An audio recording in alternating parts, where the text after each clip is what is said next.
클레오파트라와 권력의 게임. 아직 태양이 지평선 뒤에서 모습을 드러내지 않은 새벽, 잔잔한 지중해의 물결 위로 얇게 깔린 안개가 걷히며 알렉산드리아의 모습이 서서히 윤곽을 드러내다. 궁전 곳곳은 전날 밤에 열린 연회가 차이에 끝나지 않은 듯 달콤하고도 무거운 향취가 떠돌았고, 대리석 기둥과 화려한 장식품들이 작은 횃불 아래서 은은히 빛나다. 저 멀리 보이는 바다에는 군선의 돛대가 솟아 있었고, 이른 아침 해안가를 거닐던 어부들은 어제보다 더 강해진 긴장감을 몸으로 느끼고 있었다. 새로운 내전이 일어날 조짐이 피어오르고 있었기 때문이다. 바로 그 궁전 안쪽 삼엄한 경비가 도는 한편전에서 이집트의 여왕 클레오파트라는 창밖으로 희미하게 번져오는 빛을 바라보며 잠시도 흔들리지 않는 목소리로 신하들에게 다음 지시를 내렸다. 어떤 대가를 치르더라도 로마와의 관계를 철저히 통제하겠습니다. 카이사르든 안토니우스든 내가 직접 설득해야 할 로마 권력자들은 많습니다. 하지만 끝내 우리 이집트가 무너질 일은 없을 것이요. 강인하면서도 매혹적인 그녀의 목소리는 마치 궁전 전체에 메아리치듯 울려 퍼졌다. 그녀는 라의 딸을 자처하며 온 백성의 정신적 지주가 되어왔고, 이를 위한 노력으로 누구보다 이집트 문화를 깊이 습득한 최초의 프톨레마이오스 왕조 출신이기도 했다. 대외적으로는 그녀의 아름다운 용모와 달콤한 목소리가 유명했지만, 사실 그녀가 가장 자랑스럽게 여긴 것은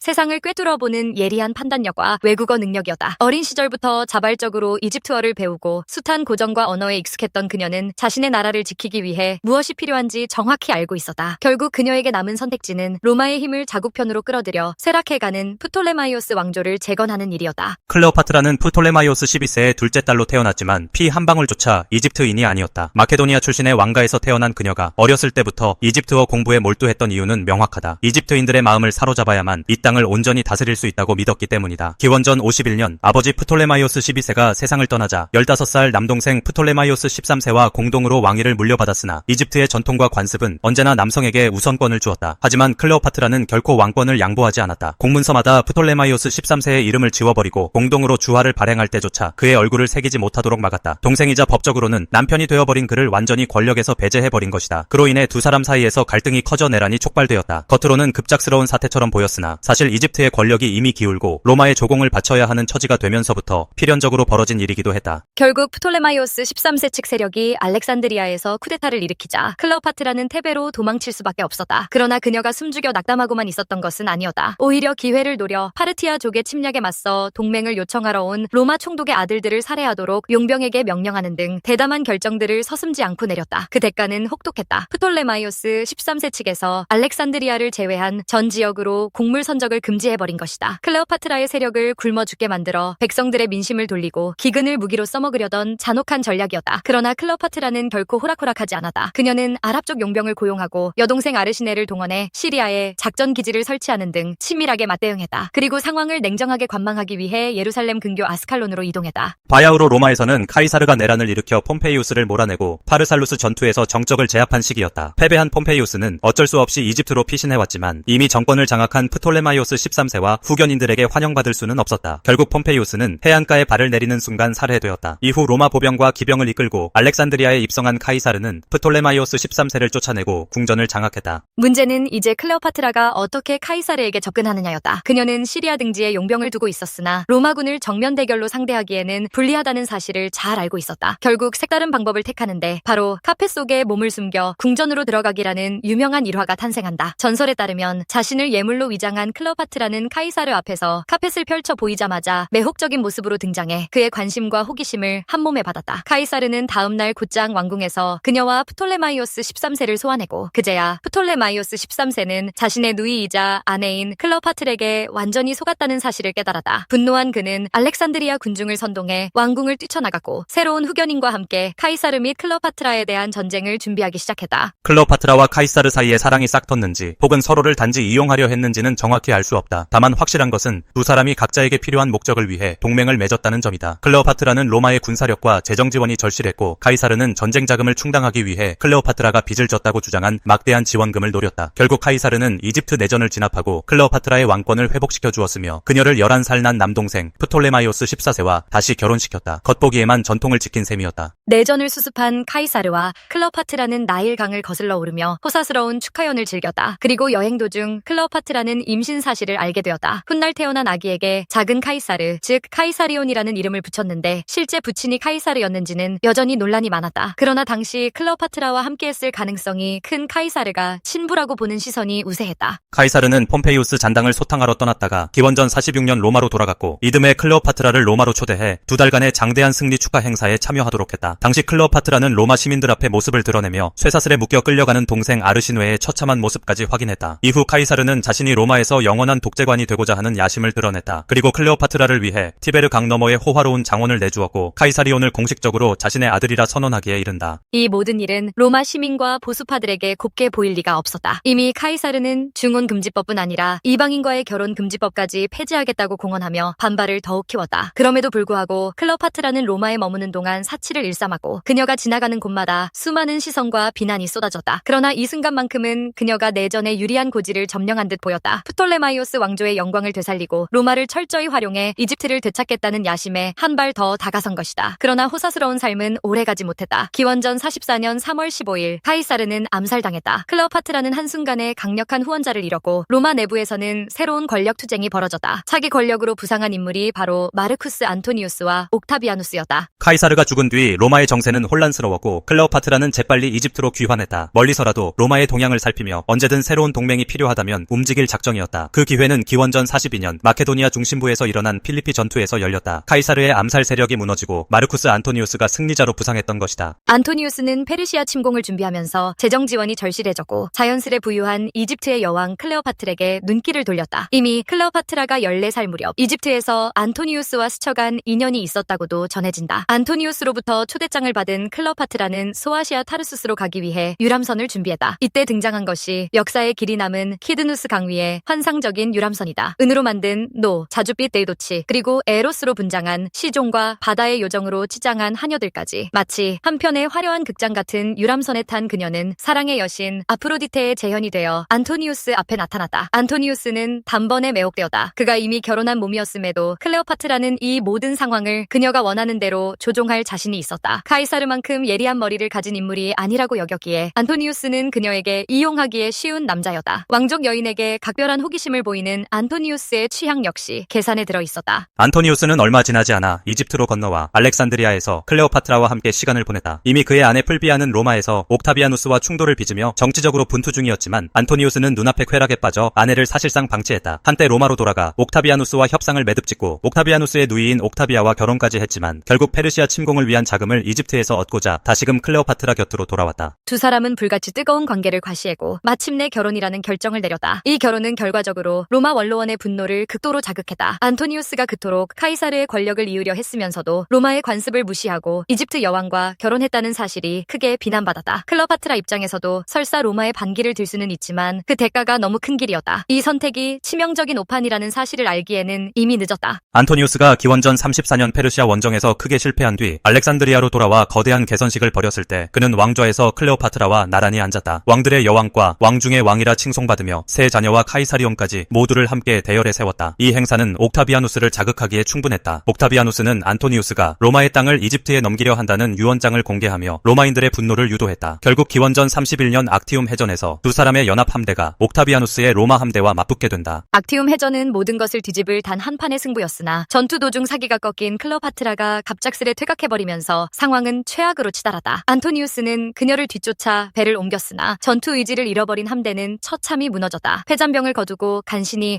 알렉산드리아로 귀환한 안토니우스와 클레오파트라는 절망에 빠졌다. 이때 클레오파트라는 혹시라도 옥타비아누스에게 포로로 잡혀 로마 시가 행진에서 조롱받기보다 차라리 스스로 명예로운 최후를 맞이하겠다는 결심을 굳혔다. 그리고 마지막으로 기묘한 책략을 내놓았다. 자신이 이미 죽었다는 거짓 소식을 전함으로써 안토니우스로 하여금 스스로 목숨을 끊도록 유도하는 것이다. 클레오파트라께서 이제 영원히 잠드셨습니다. 라는 전가를 들은 안토니우스는 절망 끝에 자신의 배를 칼로 찌르고 쓰러졌다. 그러나 막상 영묘에 옮겨졌을 때 그곳에서 아직 살아있는 클레오파트라와 마주쳤다. 그는 죽기 직전 그녀에게 옥타비아누스와 화해하라고 유언을 남기며 숨을 거두었다. 클레오파트라는 안토니우스의 권유를 절반쯤은 받아들이려 했으나 이미 옥타비아누스의 냉담한 태도는 불변이었다. 로마를 위해 승리를 자축할 옥타비아누스의 앞에 포로가 되어 쇠사슬에 묶인 채 끌려나갈 수도 있다는 공포감이 커졌다. 결국 그녀는 독사에 물리는 방식을 택해 스스로 생을 마감한다. 이집트 전승에 따르면 왕권을 상징하는 신성한 코브라에 물려 죽으면 영생의 길이 열린다고 했다. 클레오파트라는 그 마지막 순간까지도 자신의 결정이 불멸에 이를 것이라 믿었을지 모른다. 잊혀지지 않는 여왕. 역사는 클레오파트라를 종종 판무파탈로만 치부해왔다. 하지만 그녀가 한 사람의 여왕이자 정치인으로서 보여준 용기와 지략, 무엇보다 위기에 맞서 불굴의 결단을 내렸던 모습은 결코 가벼이 볼 수 없다. 애정이든 야망이든 카이사르와 안토니우스를 움직일 만큼 그녀에게는 강력한 매력이 있었다. 그녀가 노렸던 것은 이집트 왕국의 재건이었고 그 꿈은 악티움 해전과 함께 물거품이 되었지만 헌신과 노력 자체는 역사 속에 깊이 아로새겨졌다. 클레오파트라가 택한 삶은 끊임없는 계산과 극적인 선택의 연속이었다. 그녀가 로마의 남성들을 유혹만 하며 제 욕심을 채웠다고 비난하기에는 그녀의 삶은 훨씬 복합적이었다. 클레오파트라는 이집트 문화와 왕권의 전통을 지키고 싶어 했고 한편으로는 로마를 통해 새로운 힘을 얻으려 애썼다. 그 과정에서 정략 결혼과 동맹 그리고 반전의 연속이 이루어졌다. 결국 그녀는 자살로 생을 마감했으나 그 파란만장한 궤적은 후대 역사가들에게 수많은 해석과 평가, 논쟁을 불러일으켰다. 누구는 역사상 가장 아름다운 여인이라 칭송하고 누구는 권력에 눈이 먼 음모가라고 비난했다. 하지만 그녀가 남긴 족적은 분명 명확하다. 자신이 이집트인의 피를 타고나지는 않았어도 그녀는 이집트를 사랑했고 이집트의 운명을 걸고 세계 제국 로마와 담대하게 맞섰다. 그것이 그녀가 선택한 길이었고 마침내 그 길의 끝에는 알렉산드리아의 영묘가 있었다. 긴 시간 속에서 수많은 왕조가 흥망을 거듭해도 이집트의 모래바람 속에는 라의 딸을 자처했던 여왕의 이야기가 여전히 깃들어 있다. 카이사르도 안토니우스도 결국 그 거대한 서사의 일부였다. 그 모든 남자들의 삶을 뒤흔들고 또 그 자신도 최후까지 흔들리지 않으려 애썼던 비범한 여인. 그렇게 클레오파트라는 흔들리는 왕좌의 끝까지 매달려 간신히 자신의 몫을 지키고자 했다. 돌이켜보면 그녀의 선택이 조금만 달랐다면 역사는 또 어떻게 달라졌을까? 그러나 만약이란 말은 역사를 비껴간다. 클레오파트라가 이루어낸 거의 성공 직전의 야심과 마지막을 코브라와 함께 끝맺은 비극성은 오히려 수많은 예술과 신화 속에서 그녀를 끊임없이 소환해왔다. 비록 그 소환이 때로는 지나치게 욕망의 화신으로, 때로는 시대를 앞선 지략가로, 때로는 단지 매력적인 여인으로만 치환되었다 할지라도 역사는 단 하나의 결론을 말해준다. 그녀는 끝까지 스스로의 의지로 살았고 마침내 스스로의 방식으로 떠났다. 역사가 그녀에게만 유독 가혹했을 수 있다. 그러나 우리는 알고 있다. 왕좌를 지키기 위해 한 나라를 구하기 위해 맹렬히 칼끝을 세웠던 한 여성 군주의 이야기가 여전히 찬란하고도 서글픈 전설로 남아있다는 사실을. 그 전설은 사막의 신비 속에서 혹은 니일 강가의 달빛 아래에서 쉼없이 피어나고 있다. 클레오파트라는 살아있는 동안 부단히 기회를 잡으려고 시도했고 실제로 기회를 상당 부분 자기 소나기에 넣었다. 결국 이루지 못한 꿈을 남기고 생을 마감했을지언정 우리가 기억해야 할 것은 그녀의 도전 자체가 보여준 용기와 지혜다. 어느 날 알렉산드리아의 폐허를 거닐다가 사라진 왕조의 흔적을 마주하게 된다면 그 자리에는 마치 다시 되살아난 듯한 그녀의 목소리가 귓가를 스칠 것이다. 한순간일지라도 끝까지 내가 사랑한 이집트의 여왕이고 싶었다. 그리고 나는 이 땅을 위해 내 모든 결정을 스스로 내렸다. 결국 내 선택은 죽음이었지만 그 죽음마저도 나의 것이다. 이 비디오가 유용했다면 좋아요와 구독 버튼을 눌러주세요. 건강한 삶을 위한 더 많은 팁을 공유할 테니 계속해서 성필원 채널을 지켜봐 주세요. 감사합니다.